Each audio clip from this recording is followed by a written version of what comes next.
오늘 함께 나눌 새벽 말씀의 제목은 저들의 요구를 들어주다입니다. 세월 앞에 장사 없다는 말이 있습니다.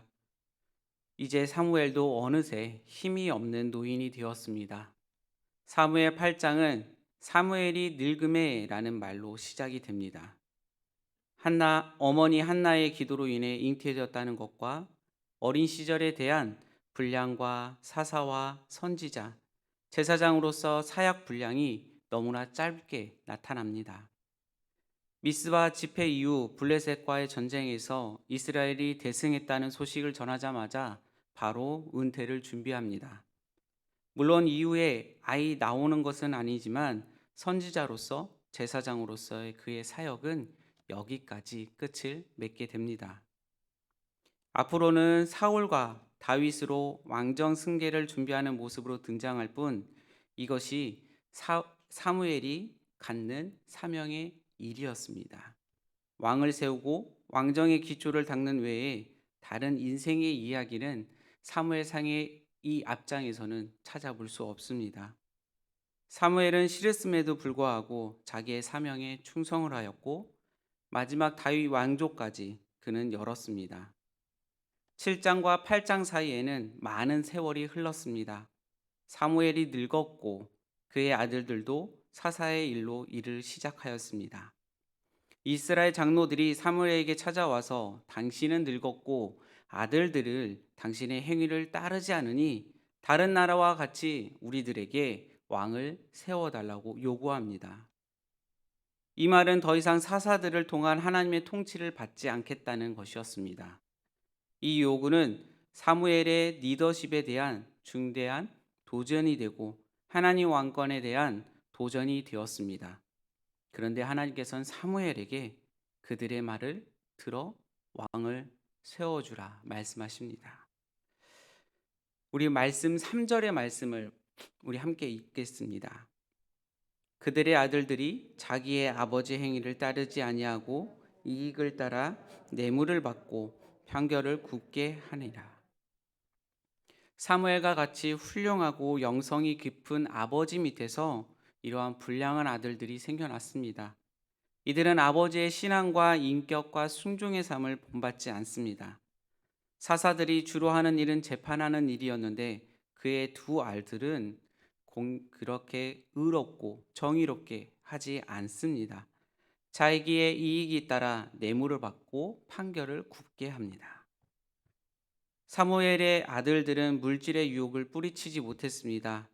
이를 보면 부모가 경건하다고 해서 자녀들이 반드시 경건한 삶을 사는 것은 아니라는 것을 보여주게 되는 모습입니다. 이러한 모습 속에서 이러한 모습이 장로들에게 알려지자 이것을 빌미로 사무엘에 대한 불신하게 되었고 그로 인한 그들이 원하는 대로 그것을 탐하는 모습입니다.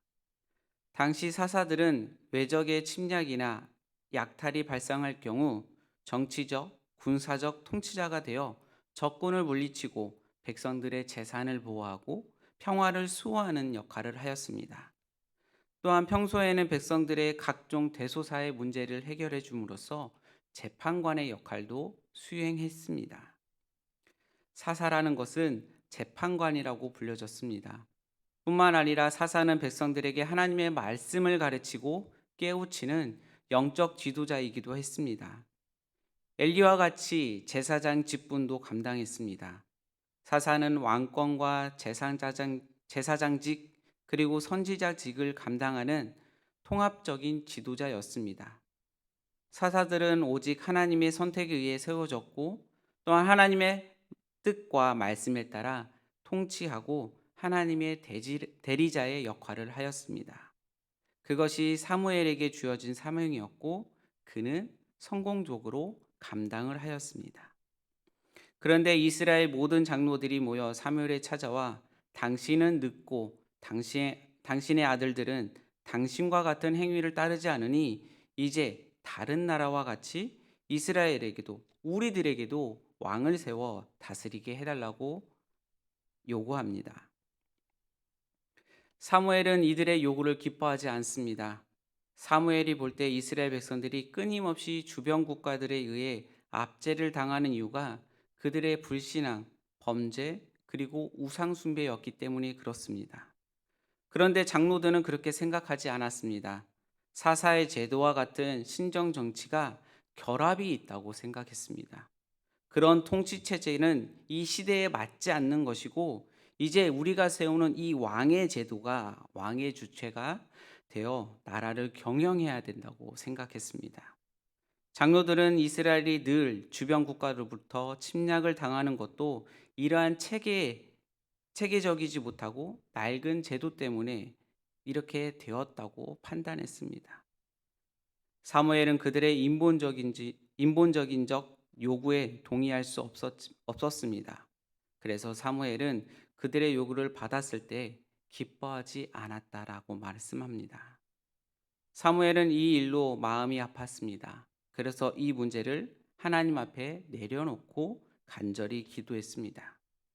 그러나 하나님께서는 사무엘이 다스리는 동안 블레셋을 막고 평화를 주심으로써 이스라엘이 하나님의 거룩한 백성으로 살 수 있는 환경을 마련해 주십니다.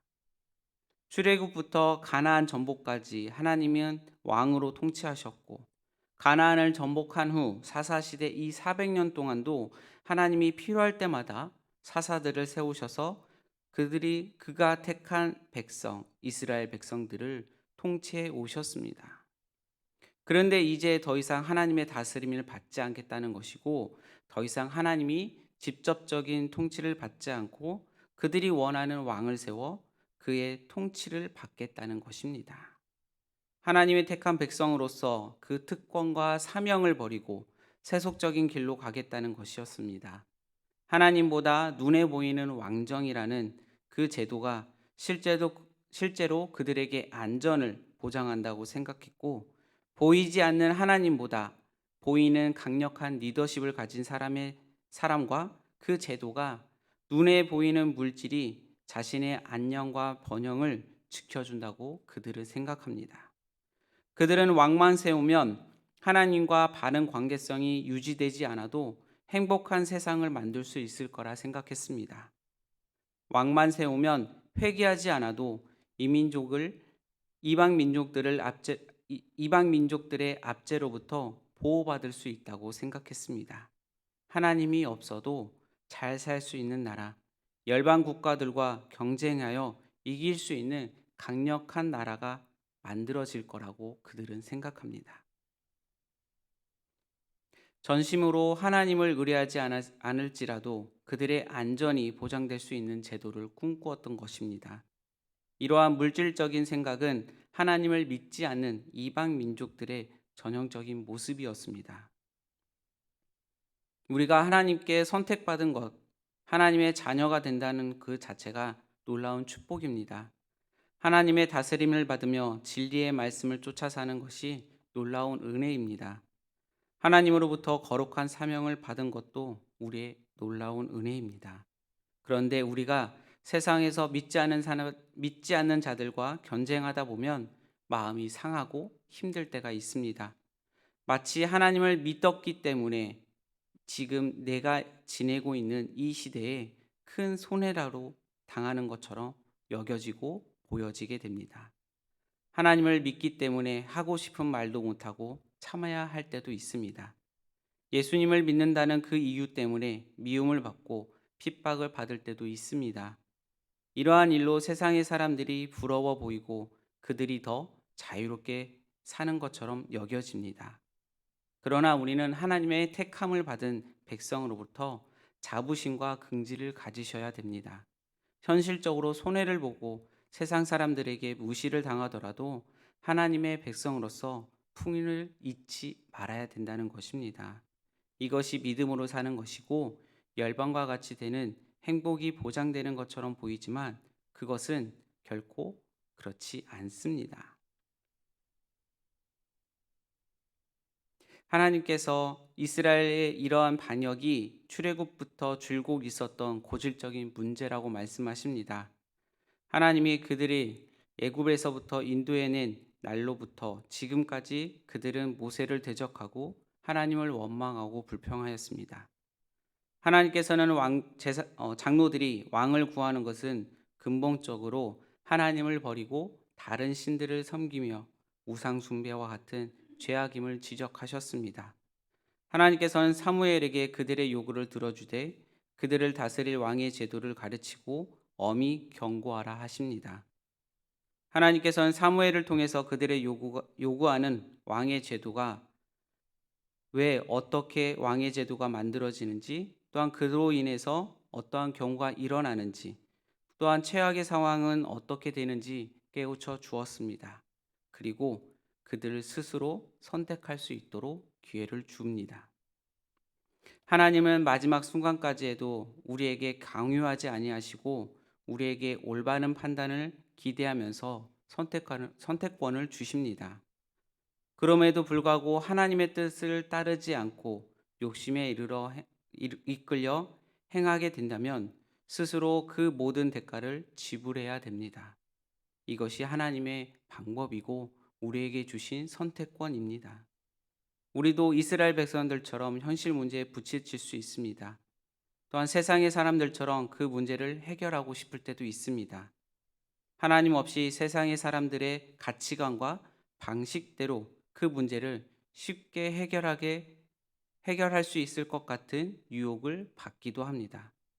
돈으로 그것을 해결하고, 내가 속해 있는 조직의 힘으로 해결하고, 내가 가지고 있는 권세로 해결하고 싶은 유혹을 받을 때도 있습니다. 실력으로, 또한 내가 가지고 있는 힘으로 해결하면 그 모든 것이 쉽게 해결될 것 같습니다. 그러나 우리는 진리의 말씀을 통해서 나의 선택의 결국은 내다볼 수 있어야 됩니다. 그런 모든 가능성을 내려놓고 하나님 앞에 엎드려 기도하면 하나님께서 그에 합당한 지혜를 주시고 선택권을 주십니다. 그리할 때 우리는 올바른 길을 선택할 수 있습니다.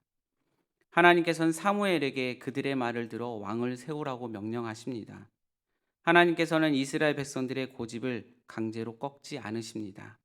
그들의 요구를 들어주라 하십니다. 그들이 원하는 건 왕을 세우는 것입니다.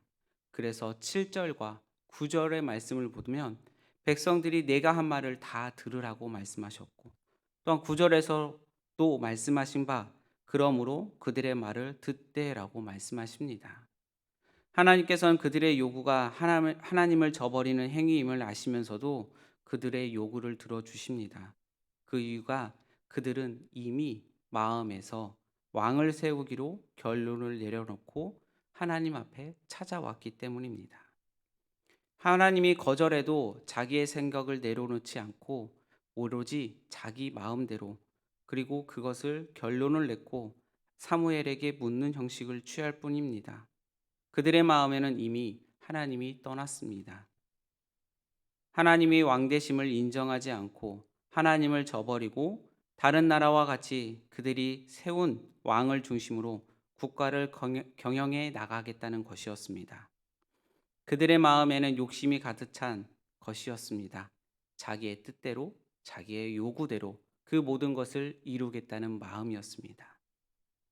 마음에 욕심이 가득한 사람에게 아무리 진실을 말하고 정답을 말해도, 진리를 말한다 하더라도 그 말을 귀담아 듣지 않습니다. 붙잡으면 붙잡을수록 더 반감만 깊습니다. 이미 마음에 하나님을 떠난 사람에게 무슨 이야기를 한들 무슨 소용이 있으며, 아무리 신앙적인 이야기를 해주더라도 그 이야기를 듣지 않습니다. 이와 같이 지금 제사장에게 사무엘에게 찾아온 장로들은 이와 같은 마음입니다. 아무리 옳은 이야기를 바른 이야기를 하더라도 그들의 마음은 벌써 하나님을 떠났고 자기가 원하는 대로, 자기가 하고 싶은 대로 그들의 마음에 온전히 하나님을 버린 모습입니다. 말씀을 뵙겠습니다. 하나님은 우리의 왕이 되십니다. 우리가 범사에 하나님을 왕으로 모시고 살 수 있기 때문에 우리는 지금까지 은혜 안에 이 자리에 왔습니다. 인간적인 것, 물질적인 것을 의지하지 않고 오직 하나님만 마음의 첫 자리에 모시고, 그리고 그로 인해 하나님이 주신 그 은혜 안에서 오늘 하루도 승리하시는 여러분들이 되시기 바랍니다. 사람들의 종이 되지 않고 욕망의 종이 되지 않고 자기의 뜻대로 살지 않고 하나님을 왕으로 모시고 살 때 하나님께서 주시는 그 승리 안에서 우리가 평안함과 기쁨과 은혜를 누릴 수 있습니다. 그 하루가 오늘 여러분에게 있기를 소망합니다. 기도하겠습니다.